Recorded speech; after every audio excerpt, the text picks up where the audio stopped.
Hey, True Believers. Chris Mack coming at you today with Green Lantern issue 45. We are continuing on with the Blackest Night series.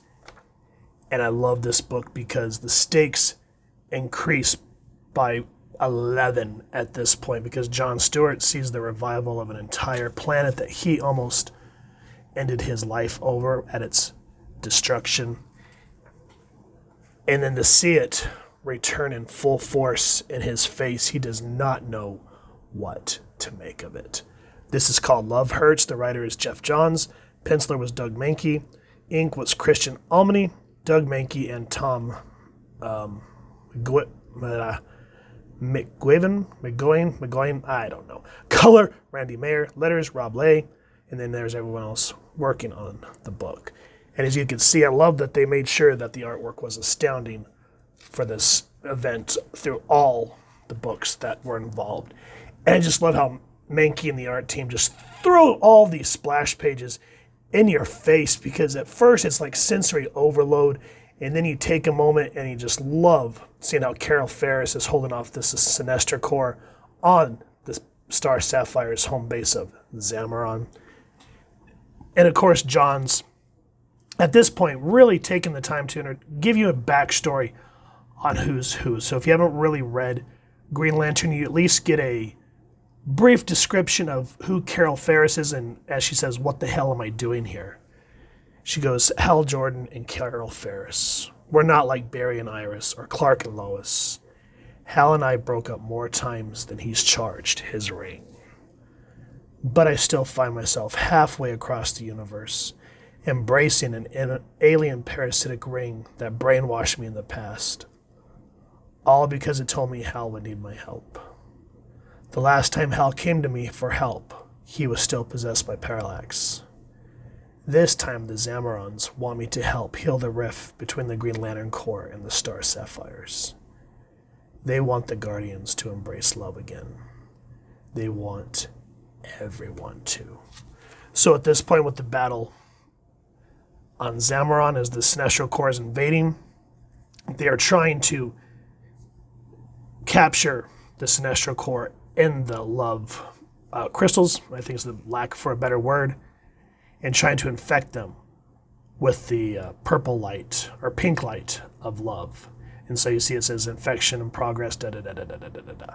Now, here are the Zamarons. They're talking about where they need help, and they're asking why Carol Ferris is not giving in to the parasitic nature of the ring. As it says here, it says, you shine the light of immortal love that was crystallized eons ago between the two unknown souls whose bodies were brought from Earth to Zamaron. Open your heart to the Star Sapphire. For the last time, Ring, stop trying to put me on autopilot. Love will conquer all. I'd settle for the guys in yellow.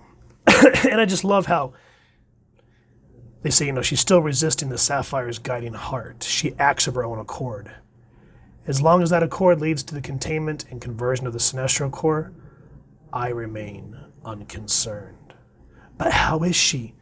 Carol Ferris has more experience than any of the other Crusaders wielding the violet light of love. It appears she's built up a resistance to its control. And now while all this is happening and we get an idea of how Carol Ferris is able to be a Star Sapphire without going on autopilot, as a lot of them will, the containments fell, the Sinestro Corps members are released. And I love as the threat comes at her, we see Carol. And we see Sinestro has escaped. You're a long way from home. And it's just a great way to introduce Sinestro into this issue. And in terms of characters that you love to hate but also really root for secretly from time to time, Sinestro is that character for me. Yes, he's a douche, don't get me wrong. But when he wants to be, he can be awesome. And we get that. I love how Johns is able to show both sides of Sinestro in this issue, and we'll get into that. I'm not surprised to find you here. Your desperate attempts to control Hal Jordan has become something of a habit over the years, haven't they? How many times have you been possessed by the Star Sapphire now? 12? 2? And then what I like is, again, even though Sinestro's a douche, he still has this kind of debonair kind of respect to a degree. He says, I've never sought revenge against my former pupil through you, Carol. But if you stand in the way of freeing my core, I will slit your throat without hesitation and feed your flesh to Carl Sill's mongrels. This is not war, Carol. Don't fight it. Be a good girl. And then, of course, Carol, being the badass femme fatale she is, she goes, Sinestro, I've never been a good girl, and just whoop. And again, yes, Sinestro can lash out.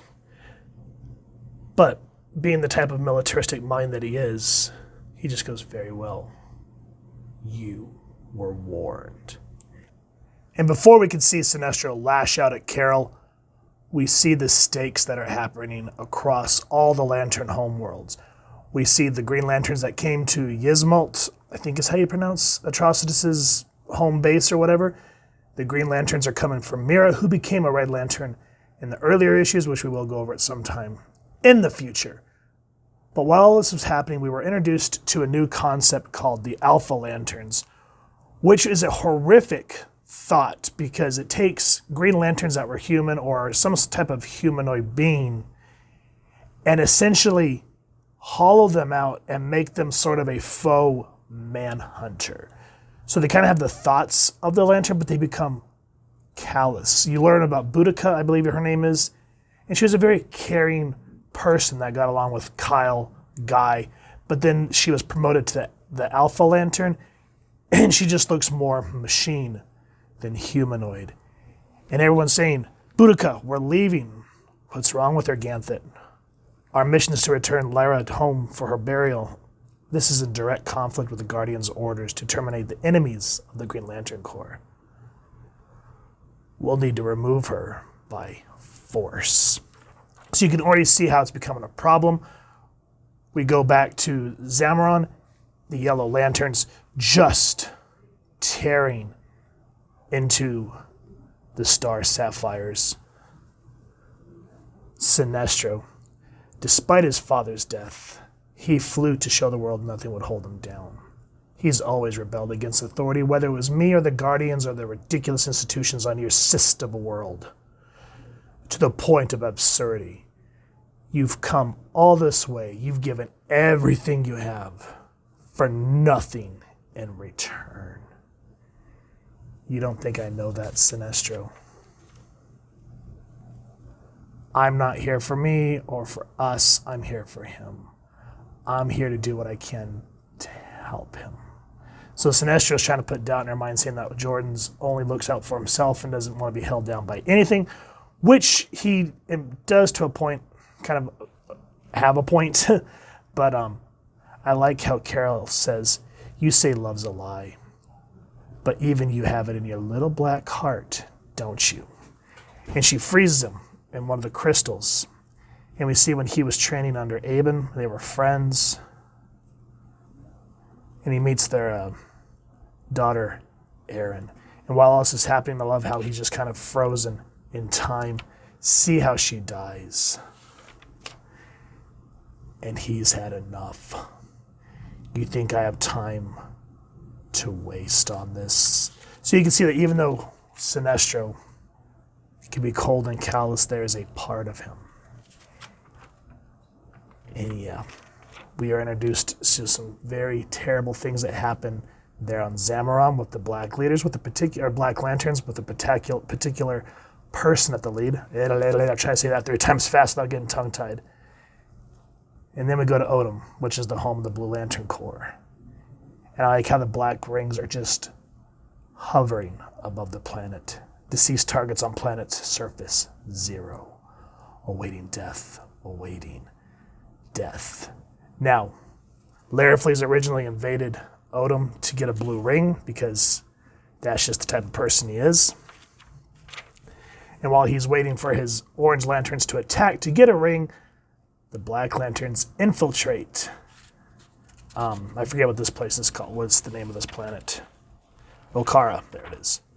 Because if you remember, the way that people are initiated into the Orange Lantern Corps, they are not their own. They die, and then their soul, or at least a construct of their soul, becomes the Corps with Larifleeze in command. So everybody that he has killed or has joined the Corps. Yeah, and there's Globulus, one of my favorites, but just seeing him as a Black Lantern. And in this issue is kind of important because you get the first appearance of the Indigo Tribe of Compassion. So there's a lot that needs to be said in this book. It builds up relationships with the Green Lanterns, how Carol gets into the fray, same with Sinestro, who they're going up against in terms of the leading the Black Lanterns, and why the Indigo Tribe is so important. Highly recommend this issue. It's a great book in and of itself. You just kind of want to read the relationships between Sinestro, Carol, and Hal Jordan, because that's always been a long time thing from back in the 60s. So just to kind of see it all come to fruition with them, these particular two with Hal out of the mix fighting, it's an interesting back and forth to kind of get underneath the skin of Sinestro. So if you've enjoyed what you've seen, please first and foremost support your local comic shop or wherever it is they get your action figures and comic books, and grab a copy. And if you've enjoyed this review, we really would appreciate if you take a moment to like, share, and subscribe. Helps the club channel more than you could possibly know. And if you don't mind hitting that fancy little Sinestro Corps bell next to subscribe, that way we can upload the content, you guys get notified.